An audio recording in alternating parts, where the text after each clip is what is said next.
بسم اللہ الرحمن الرحیم۔ آج کل دنیا بھر میں کورونا وائرس کی وبا کا چرچا ہے اور یہ کہا گیا ہے کہ یہ پوری دنیا کے اندر پھیلی ہوئی ہے اور مزید پھیل رہی ہے۔ اس کو روکنے کے لیے اور اس سے بچنے کے لیے احتیاطی تدابیر اختیار کرنا بہت ضروری ہے، اور بعض حضرات یہ سمجھتے ہیں کہ یہ تدابیر اختیار کرنے میں توکل کے خلاف ورزی ہوتی ہے۔ یہ بات صحیح نہیں ہے۔ خود رسول کریم صلی اللہ علیہ وسلم نے حکم دیا ہے کہ ایسے موقع پر احتیاطی تدابیر اختیار کی جائیں۔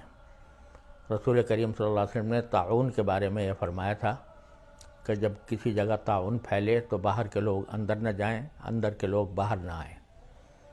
اس قسم کی تدبیریں اختیار کرنا شریعت کا بھی عین تقاضا ہے۔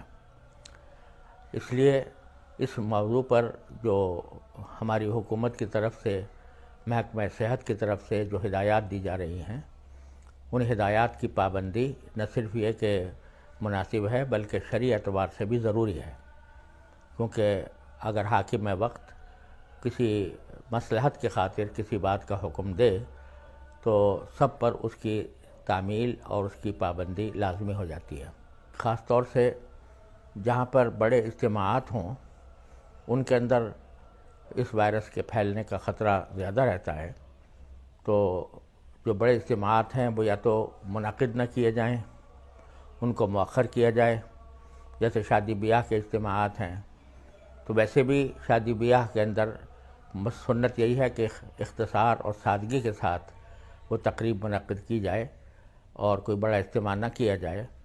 یہاں پر بھی ان حالات کے اندر شادی بیاہ کے اجتماعات بھی آدمی کو انتہائی یا تو مؤخر کیے جائیں یا بہت اختصار کے ساتھ ان کو کیا جائے۔ جمعہ اور جماعتوں کے اندر بھی اس بات کا خیال رکھا جائے کہ جو سنتیں ہیں وہ آدمی گھر میں پڑھ کر آئے، اور نماز کے بعد کی جو سنتیں ہوتی ہیں وہ بھی گھر میں جا کر پڑھے، مسجد میں نہ پڑھے، کیونکہ ویسے بھی گھر کے اندر سنتیں پڑھنے کا ثواب زیادہ ہے، زیادہ وہ افضل ہیں۔ اور دوسرے یہ کہ وضو بھی گھر سے کر کے آئیں، اور ائمہ حضرات بھی نماز جمعہ میں بھی اور دوسری نمازوں میں بھی اختصار سے کام لیں، چونکہ ضرورت کے وقت میں مختصر قرأت ہی بہتر ہے۔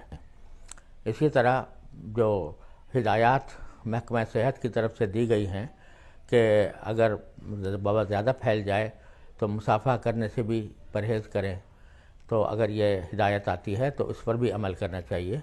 جتنے ایسے کام ہیں جو فرض اور واجب نہیں ہیں ان کو اس وبا کے سلسلے میں چھوڑنے میں کوئی مذاقہ نہیں ہے، اور اس کا بہت اہتمام کرنا چاہیے، کیونکہ یہ اپنے لیے بھی بہتر ہے اور اپنے ہم وطنوں کے لیے بھی ان کو وبا سے بچانے کا ایک طریقہ ہے جو رسول کریم صلی اللہ علیہ وسلم کی ہدایات کے عین مطابق ہے۔ اس پر عمل کرنا چاہیے۔